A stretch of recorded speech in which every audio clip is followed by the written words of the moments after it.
প্রিয় দশম শ্রেণীর ছাত্রছাত্রীরা, তোমাদের টেস্ট পরীক্ষা বা তৃতীয় পর্যায়ক্রমিক মূল্যায়নের জন্য ভূগোল বিষয়ে উপগ্রহ চিত্র বা ভূবৈচিত্র্যসূচক মানচিত্র থেকে দু তিনটে প্রশ্ন পরীক্ষা এসেই থাকে।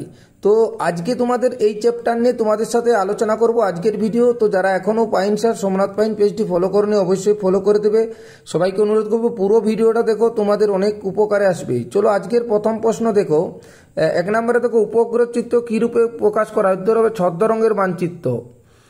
দু নম্বরে, উপগ্রহ চিত্রে বনভূমিকে কি রঙের সাহায্যে দেখানো হয়? অথবা উপগ্রহ চিত্রে অরণ্য শস্যক্ষেত্র দেখায়। অথবা এফসিসি মানচিত্রে সবুজ বনভূমিকে কি রঙে দেখানো হয়? উত্তর উজ্জ্বল লাল। ISRO সম্পূর্ণ কথাটি লেখা। অথবা ভারতের উপগ্রহ গবেষণা কেন্দ্রটি কোথায় অবস্থিত? Indian space research organisation, ISRO. তারপর দেখো, এফসিসি এর নাম কি? উত্তর হবে ফলস কালার কম্পোজিট।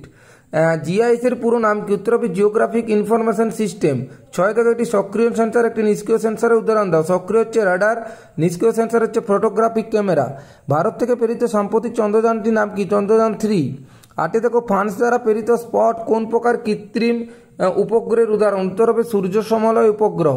9 দেখো, কোন উপগ্রহকে মহাকাশ প্রেরণ করতে কি ধরনের গতিবেগ প্রয়োজন? উত্তর হবে মুক্তিবেগ। 10 দেখো, দুটি যোগাযোগ সংক্রান্ত উপগ্রহের নাম। INSAT এবং GMS, ইন্ডিয়ান স্যাটেলাইট এবং GMS।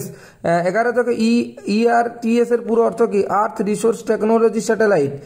IRS এর পুরো নাম কি? হবে ইন্ডিয়ান রিমোট সেন্সিং স্যাটেলাইট। 13 দেখো, পরিবেশ সংক্রান্ত তথ্য প্রদান করে কোন উপগ্রহ? উত্তর হবে IRS সিরিজ উপগ্রহ। 14 দেখো, ভারতের একটি ভূসমলয় কৃত্রিম উপগ্রহের নাম লেখো।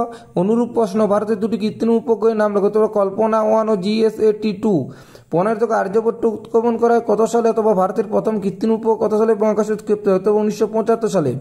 16 দেখো, ভারতের কৃত্রিম উপগ্রহের সকল তথ্য সংগৃহীত হয় হায়দ্রাবাদের কাছে সাধনগরে। 17 দেখো, ভারতের দূর সংবেদনের জনক কাকে বলে? উত্তর পিসারোটিকে।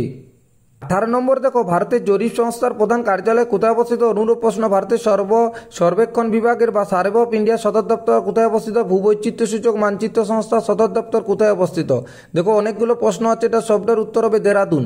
19 দেখো, কোন মানচিত্রের সমোন্নতি রেখার সাহায্যে ভূপ্রকৃতি বোঝানো হয়? অথবা ভূবৈচিত্র্যসূচক মানচিত্রের উচ্চতা কিভাবে কোন রেখার সাহায্যে দেখানো হয়?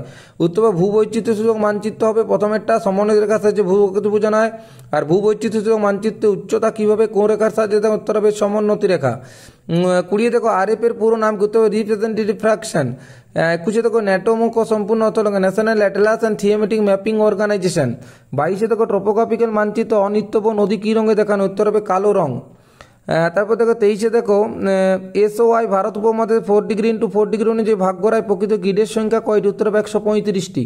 24 ভূবৈচিত্র্য মানচিত্রে কি ধরনের স্কেল ব্যবহার করা হয়? উত্তর হবে ভগ্নাংশ সূচক স্কেল।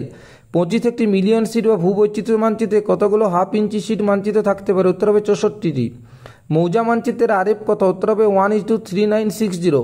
27 জরিপ কার্যের মাধ্যমে সংগৃহীত প্রাথমিক রাশিতত্ত্বের ভিত্তিতে আঁকা মানচিত্রকে কি বলে? উত্তর হবে ভূবৈচিত্র্যসূচক মানচিত্র। 28 দেখো, ভারতের কোন সংস্থা ভূবৈচিত্র্যসূচক মানচিত্র প্রস্তুত করে? উত্তর হবে সার্ভে অফ ইন্ডিয়া। এবার শূন্যস্থান পূরণ করো। দেখো 1 নম্বরে, যেসব উপগ্রহ সূর্যের আপাত কোণের সঙ্গে সামঞ্জস্য রেখে উত্তর থেকে দক্ষিণ মেরু কক্ষপথে পৃথিবীকে আবর্তন করে তাকে বলা হয় সূর্য সমলয় উপগ্রহ। 2 নম্বরে, ল্যান্ডস্যাট হলো একটি আমেরিকা বা US এর কৃত্রিম উপগ্রহ। 3 নম্বরে, জিওস্টেশনারি স্যাটেলাইট নিরক্ষরেখা বরাবর অবস্থান করে। LISS, প্যান, WIFS এটা হলো সেন্সারের নাম। পৃথিবীর বিভিন্ন বস্তু বা উপাদান থেকে নির্গত রশ্মি সংগ্রহ করে সেন্সার নামক যন্ত্র। 6 দেখো, রিমোট সেন্সিং কথার অর্থ হলো দূর সংবেদন। 7 দেখো, ড্যাশের সেন্সারের সাহায্যে দিন ও রাত উভয়ের তথ্য সংগ্রহ করা। উত্তর হবে সক্রিয় সেন্সার। 8 দেখো, ড্যাশের মাধ্যমে দুর্গম অঞ্চলের তথ্য সহজে সংগ্রহ করা সম্ভব। উত্তর হবে দূর সংবেদন। নম্বরে দেখো, মানুষের চোখ হলো একটি কি সেন্সার? উত্তর হবে নিষ্ক্রিয় সেন্সার। 10 নম্বরে, ভারতীয় মহাকাশ গবেষণা সংস্থা কোথায় অবস্থিত? উত্তর হবে বেঙ্গালুরুতে। 11 টপো মানচিত্রে জনবসতি কি রঙে দেখানো? হতে হবে লাল রঙের। টপো মানচিত্রে নিত্যব নদী দেখানো হয় কোন রঙে? হতে হবে নীল রঙের। 13 দেখো, উপগ্রহ চিত্রে নদী ও জলাশয়ের রং সাহায্যে নির্দেশ করা হয় ড্যাশের নীল রঙের সাহায্যে। 14 কোনো মানচিত্রের স্কেল 1 সেন্টিমিটার 1 কিমি হলে মানচিত্রের RF হবে 1:1,00,000। 15 ড্যাশ সেন্সার সূর্যের প্রতিফলিত রশ্মির সাহায্যে ছবি তোলে। তবে সক্রিয় সেন্সার। 16 দেখো, ভগ্নাংশ সূচক স্কেলে কোন একক থাকে না? অথবা ভগ্নাংশ একটি এককহীন স্কেল। 6 পতিত জমি উপগ্রহ চিত্রে ধূসর রঙের হয়। 17 দেখো মানচিত্র স্কেলের অক্ষাংশ দ্রাঘিমাংশ বিস্তার 15 ইঞ্চি টু 15 ইঞ্চি হলে তাকে ড্যাশ বলে, ইঞ্চি শিট মানচিত্র বলে। 18 আন্তর্জাতিক সিরিজের মানচিত্রের RF হলো 1:10 লাখ। 19 দেখো মিলিয়ন সিটকে 1 ডিগ্রি অংশে ভাগ করে ডিগ্রি সেট পাওয়া যায় 16টি। তো এই যে প্রশ্নগুলো বললাম, তোমরা যদি এই প্রশ্নগুলো তৈরি করো তো তোমরা অবশ্যই টেস্ট বা ফাইনাল পরীক্ষা এইগুলোর থেকে মিস যাবে না। তোমাদের অনুরোধ করবো পুরো ভিডিওটা দেখে এইগুলো প্র্যাকটিস করো আমার সাথে সাথে। সবাইকে অসংখ্য ধন্যবাদ।